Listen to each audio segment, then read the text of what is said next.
Konnichiwa adventurers, today we are diving into the trade system, game currencies and of course the outfits. Why group them together? Well, for free-to-play players, these are all sewn from the same cloth, everything chains together. So if you're wondering how to snag a fresh outfit without spending a fortune, this video is for you. Without further ado, let's dive in.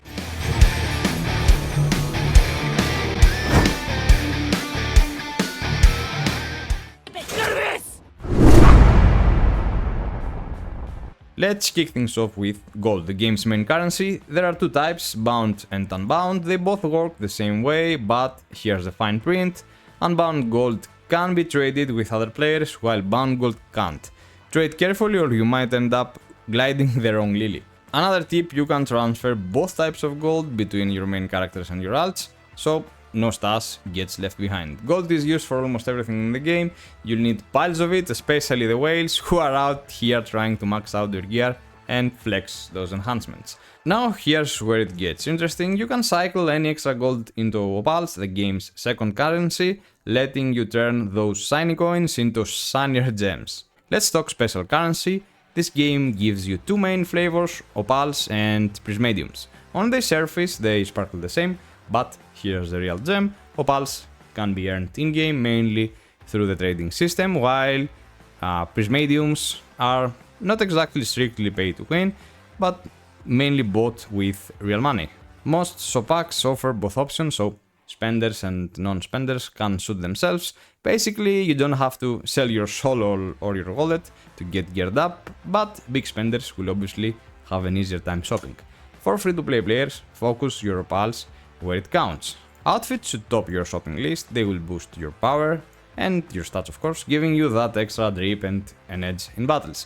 Once your wardrobe is sorted, you can invest in other upgrades. Remember, fashion may not win you the game, but it definitely helps you dress for success. Alright guys, let's talk about the trading system. Here's how it works. You can sell your items to other players, but you don't trade directly. Instead, you list your loot on a marketplace. Think of it like putting your stuff on display at a yard sale, but for the whole server to see. It might be region or server base, but honestly what matters is everyone on the server can take a peek. Now, what can you actually trade? Mainly pink items from elite or abyss dungeons, so if you farm a high tier item that's useless for your class, don't just scrap it, consider and put it for sale and turn it into gold. Early on, these items might be hot properties since everyone's scrambling to gear up. You can also list crafting materials or even abyss dungeon entries, so don't let anything gather dust in your bag. Everything bought and sold here is paid with gold. For free-to-play players, here's your angle. Use alt characters to maximize your gold income. The game limits how much you can earn daily by the energy system, but if you rotate through alts, you can keep the gold flowing. Farm, sell, repeat. Simple but effective. Now let's check out the Consignment House, a spot where you can turn your gold into opals. Here's how it works. You set the amount of gold you want to sell, and when another player snatches it up, you earn opals in return. Sweet, right? Well, there's a catch. A deduction fee applies, but you only pay it if the sale goes through. Here's another twist. To sell gold, you'll need a special item, the special currency called prismadiums. This covers the seller's fee. Think of it as the game's service charge. Based on what I've seen from the China server, it's roughly 1:5 ratio. Spend 1 prismadium to net 5 opals. Truth to be told, my attempts were a bit cursed. My gold just sat there gathering dust and the official mods ghosted me a bit, so details on the exact fee may be a bit foggy for now, but there's what matters. You can sell gold for opals. There's a fee and the game often hands out prismadiums through events or other activities. I racked up about 300 just from playing on the China server, so these service charges shouldn't bleed you dry.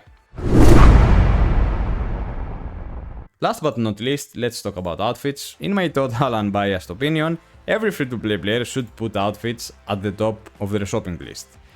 Why? Because everything in this game is linked like a chain. You and your alts farm extra items, materials and gold. You flip those excess goods for even more gold, then sell the gold in the Consignment House for opals. Meanwhile, Big spenders, the whales, usually avoid making alt, so they will be the ones buying up your loot for gold. Use your hand-earned opals wisely. Outfits aren't just about looking sharp, they give a solid boost to your combat power, making them way more than cosmetic flex. Sure, we'll snag a free buy outfit from the pre-registration rewards, but don't expect it to be high-rarity. Outfits come in different rarities, and the best stats and effects are reserved for the top tier ones. You might also earn outfits from PvP or future events, so if you see one you're dying for, aim for the highest rarity you can. Prioritize spending opals on these power-up pieces before splurging elsewhere. Dress to impress, but more importantly, dress to dominate. And that's a wrap for this video. I hope this helped clear up the trading mess and boosted your F2P confidence.